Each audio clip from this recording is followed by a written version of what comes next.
Bonjour à tous, bienvenue dans cette vidéo sur les statistiques. On va commencer par la définition de certains mots. Donc, qu'est-ce que c'est une population? C'est l'ensemble des éléments sur lesquels porte une étude statistique, donc des personnes, des objets, etc. Par exemple, si j'évalue la qualité de la fabrication d'un crayon, bien, la population, ce serait l'ensemble des crayons qui sont fabriqués. Qu'est-ce que c'est un caractère? Un caractère, c'est le sujet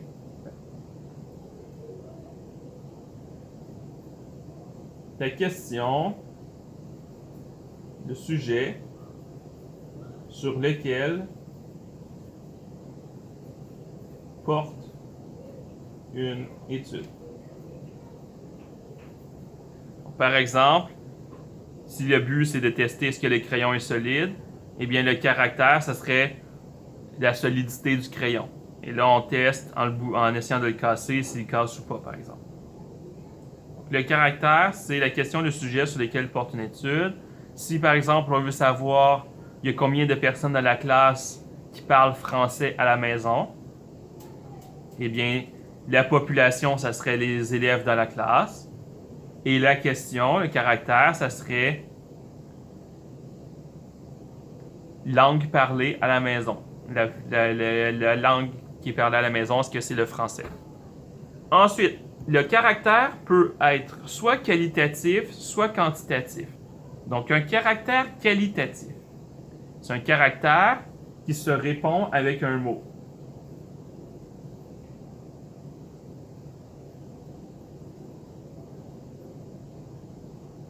Exemple,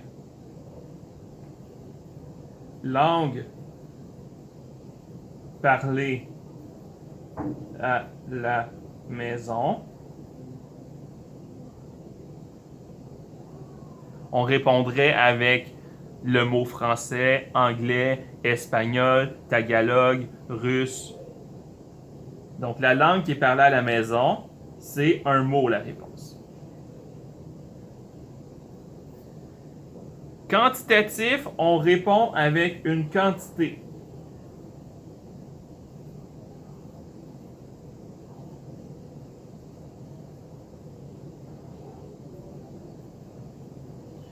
Exemple, le nombre de personnes qui habitent chez vous. Donc, le nombre de personnes qui habitent avec vous dans votre maison, dans votre appartement, vous allez répondre 3, 4, 5, 2, 9. Ça va dépendre. La réponse, ça serait un nombre. On répond avec une quantité. Qu'est-ce que c'est quantitatif discret? Discret, c'est obligé d'être des nombres entiers. Donc, par exemple, si je vous demande combien d'animaux avez-vous dans votre maison, vous allez répondre un chien, 2 chats, 3 animaux, 4 animaux. Donc, c'est des nombres entiers. Continue. C'est toutes les valeurs qui sont possibles.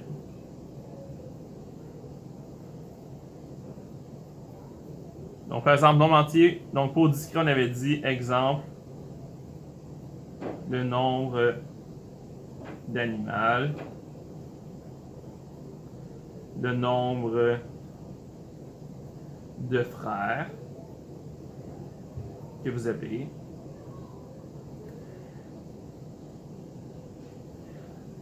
Continue, c'est toutes les valeurs qui sont possibles.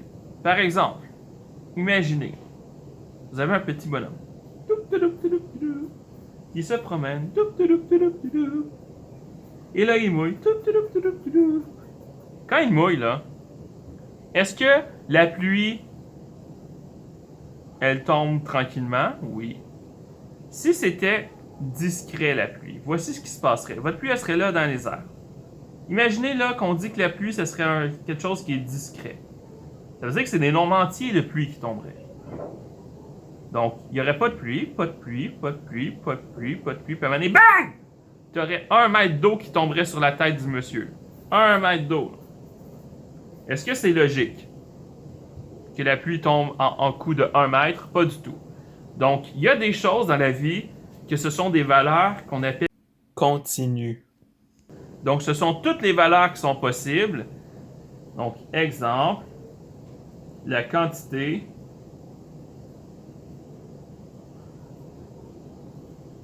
de pluie tombée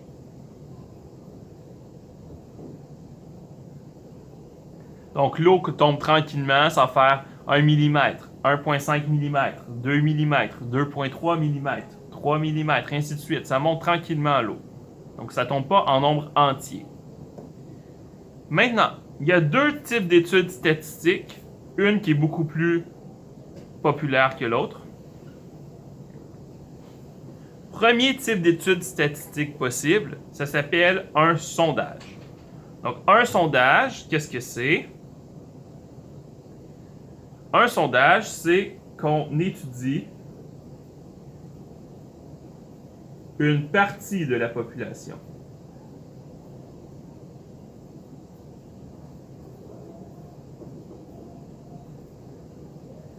Donc, par exemple, si on veut savoir est-ce que la nouvelle émission de télévision a été appréciée des téléspectateurs, on peut appeler, par exemple, 200 maisons au hasard. On appelle 200 personnes au hasard et on demande est-ce que vous avez apprécié l'émission. Ça, c'est un sondage.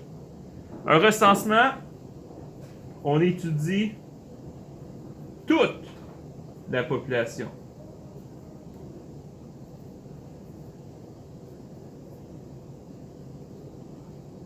Donc, on étudie vraiment toute la population.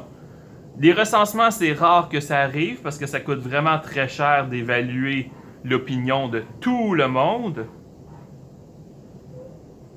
Ils le font une fois aux 5 ans, je crois, 4 ou 5 ans, dans la plupart des pays. Un recensement où on décide, on demande aux gens de répondre à un questionnaire pour savoir il y a combien de gens qui habitent à la maison, quel est le salaire, etc. C'est très utile pour savoir dans quelle région du Québec on doit construire une école, dans quelle région du Québec on doit construire un hôpital. Donc le recensement où on étudie toute la population, ça coûte vraiment très cher, donc c'est pour ça que c'est rare. Ça n'arrive pas tout le temps. Donc sachant qu'un recensement, ça coûte vraiment très cher. Okay? Très, très, très, très, très cher. Tandis qu'un sondage, oui, ça coûte de l'argent, mais beaucoup moins. Eh bien, les sondages sont donc vraiment plus communs, plus populaires. C'est pour ça que, pour faire un sondage, c'est important de choisir un échantillon qui est représentatif. Qu'est-ce que ça veut dire, un échantillon représentatif?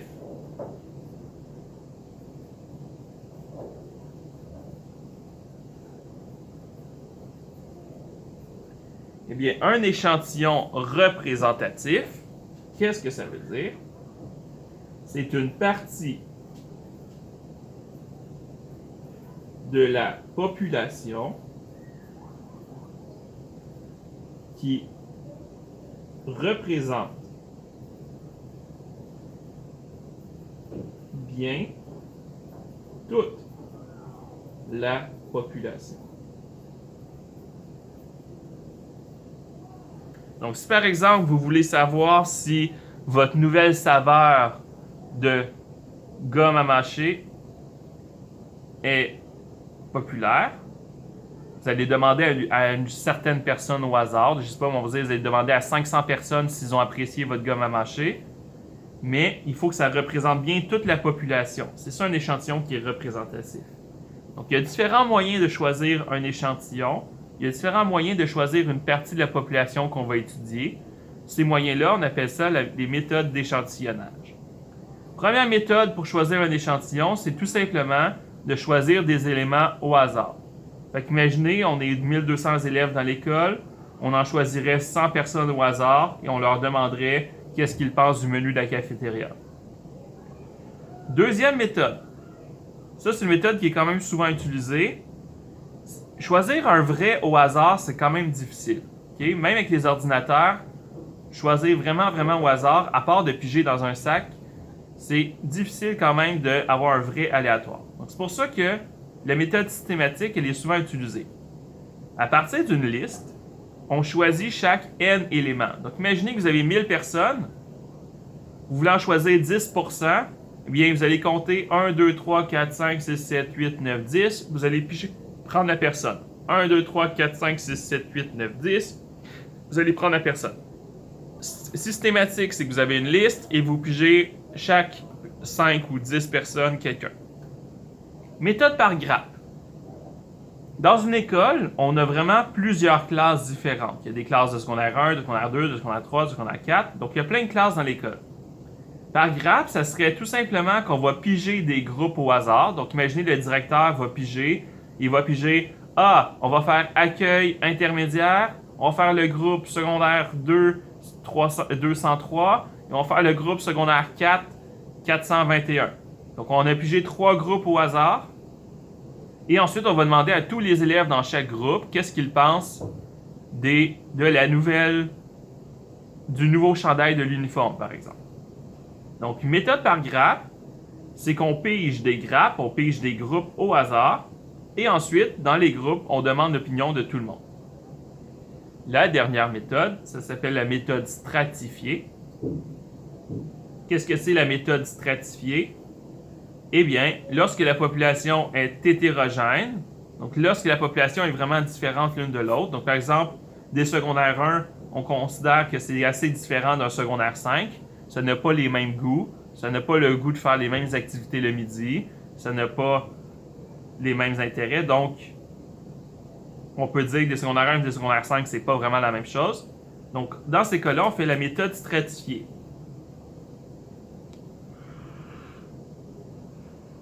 C'est-à-dire qu'on va séparer la population en différentes catégories et ensuite, on va piger proportionnellement des gens dans chacune des catégories. Donc, si vous avez vraiment beaucoup de secondaire 1 dans l'école, quand vous allez piger des gens pour votre échantillon, vous allez piger un peu plus de secondaire 1 pour que ça soit équivalent, proportionnel. Donc, on a un exemple qu'on va calculer ensemble ici. On veut former un échantillon de 75 élèves pour répondre à un sondage parmi les élèves de l'école.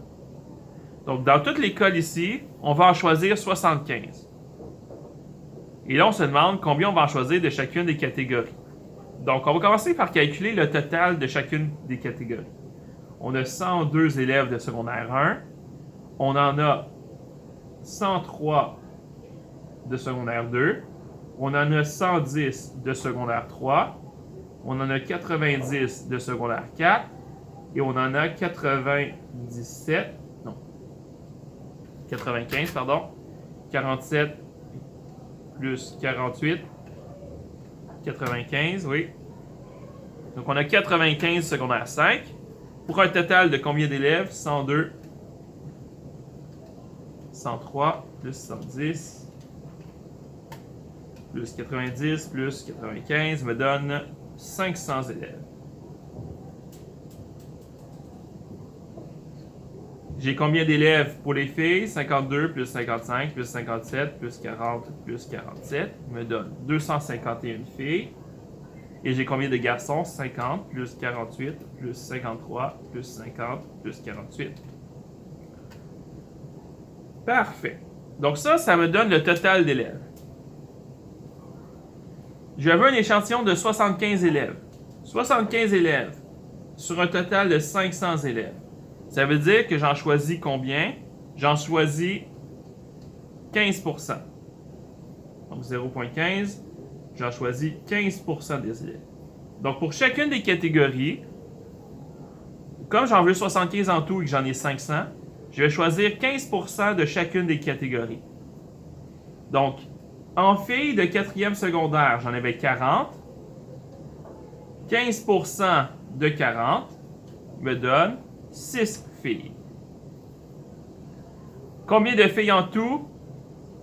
15% de 251 filles, j'obtiens 37,65. Donc, c'est environ 38 filles qu'on va choisir. Combien de garçons de première et deuxième secondaire? En tout, j'en ai 50 plus 48, ça me donne 98. J'ai 50 garçons dans la première et deuxième secondaire. Donc, 15% de ça. Ça veut dire que j'en choisis 14,7, donc environ 15. Donc, c'est normal d'arrondir, on ne peut pas choisir des moitiés d'humains.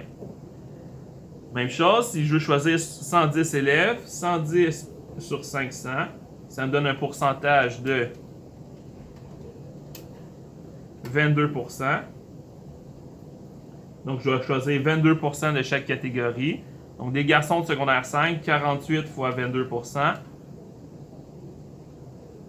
me donne 10,56. Fait que c'est environ 11 garçons qu'on va choisir pour en secondaire 5. Combien de filles? Eh bien, les filles, en tout, combien de filles en tout? 251 fois 22% me donne 55 filles. Environ 55 filles qu'on va choisir. Combien d'élèves en secondaire 3? J'ai 110 élèves en secondaire 3, donc 22% de ça. Ça va me donner environ 24 élèves. Donc, c'est normal d'arrondir parce que c'est rare que ça va me donner un nombre exact de personnes.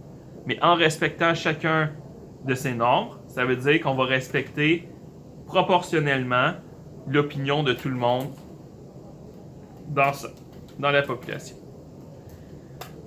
Donc voilà, j'espère que vous avez apprécié cette vidéo. C'était beaucoup de vocabulaire et de concepts. Les prochaines vidéos, vous allez voir, ça va être un peu plus du concret en statistique.